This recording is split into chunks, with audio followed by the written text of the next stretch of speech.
Time now for Inside Out as we welcome in SNY NBA insider Eamon Begley. And Ian, it's been a rough go of it this year for the starting unit. What worked for the Knicks starting five against the Kings on Monday?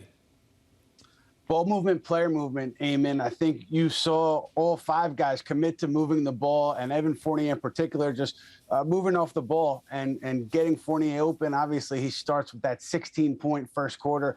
It helps that they played the Sacramento Kings, one of the worst teams in the NBA, but certainly that the ball movement was something that was key tonight for that first unit. Julius Randle playing within himself, too, really playing somewhat like the Randle of last year, just not shooting the Knicks out of this one at all, being under control. I think those are the things you see from that starting unit tonight that you like if you're the Knicks.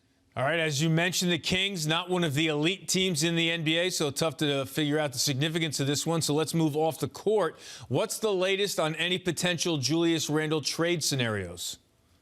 Well, Eamon, we mentioned it last week that there was at least one team in touch with the Knicks recently that came away with the impression that Randle would be available for the right return. But when you look at Randle's contract, right, he's making $19 million this year. He's got that extension kicking in next season.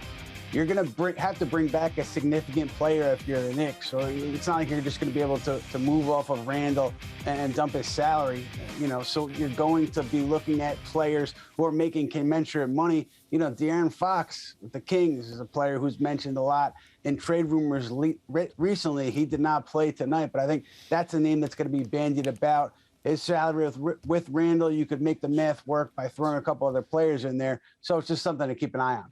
Kudos on dropping commensurate there. That is a tough word to go with on live TV. And all right, we flipped the calendar to February, and the trade deadline is on the 10th. So will the Knicks overall be buyers or sellers at the deadline? I have to think either buyers or neutral, Eamon. It's worth pointing out that last year, Leon Rose kind of decided a few days before the deadline that the Knicks were going to stand pat, that he liked the group that they had. So I say that to say that things could be fluid at this moment. I don't know if that decision's ultimately made until we get closer to the deadline.